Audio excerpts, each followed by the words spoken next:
Okay, so the first hitch that we're going to start with today is the lark's head hitch, which is a useful hitch for putting into a loop of rope for attaching toggles to your top for then connecting to your ridge line.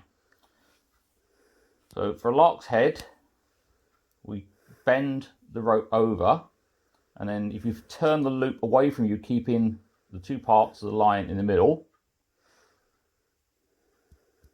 fold it towards you, which forms two loops, which you can then slide on, and that will then tighten up like that. That gives you your lark's head hitch.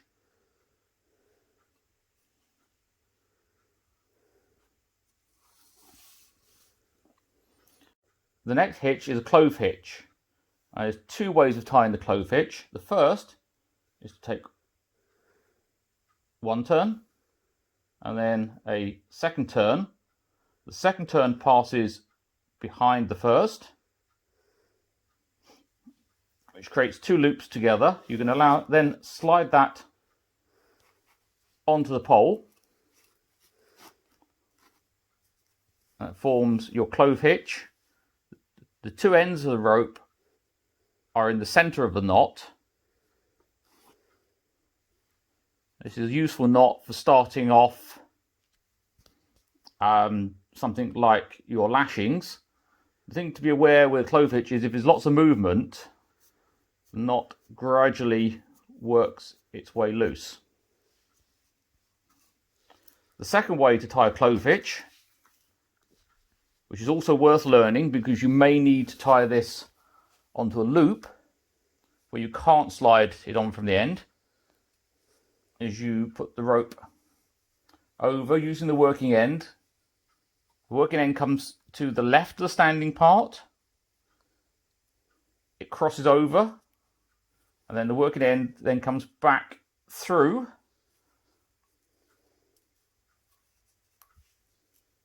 like that. Again, tightens up nicely, two ends in the middle.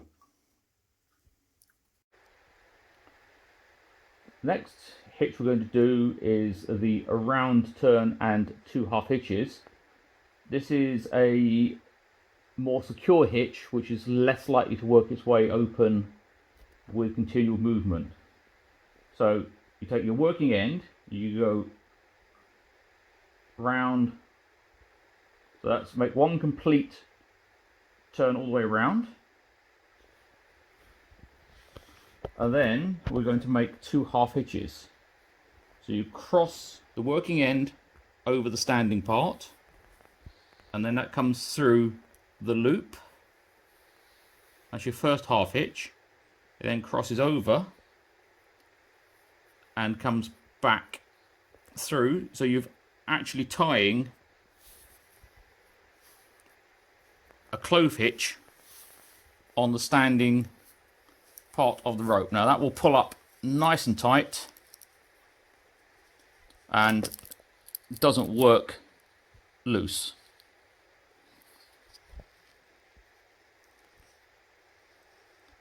A variation on the round turn and 2 half hitches is the anchor hitch.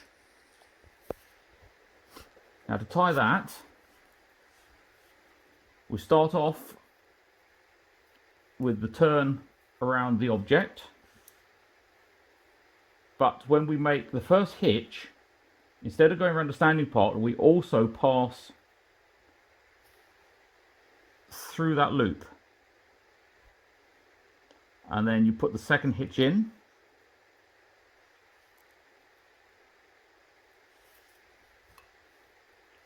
So the idea is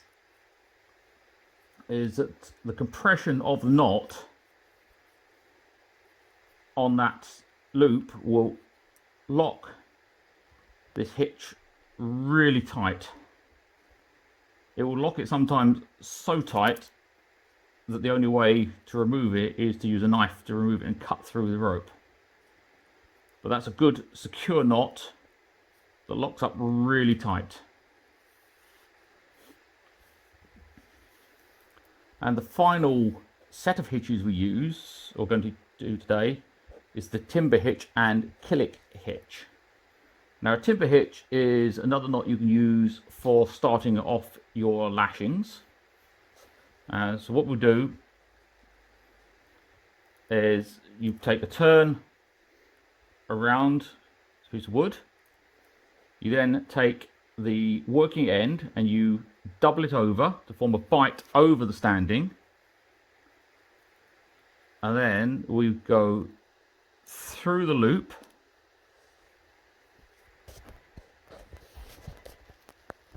three or four times to form a, so it twists. And then when you put pressure on that, the whole lot tightens up to form your timber hitch, which is another nice secure knot as long as you keep pressure on it. If you work it loose, it will undo. The next step on from that is to add the killick hitch. So you then move up, you go round the piece of wood and then through there. So a killick hitch is really a half hitch along the log, which allows you, if you want to drag a piece of wood or to lift a piece of wood, to lift it under control, so it's always pointing in the same direction. If you just have a timber hitch on the middle, when you try and lift it, it's going to naturally spin and it's out of control. So by adding the killick hitch to one end, it just keeps the whole lot more secure and more controlled.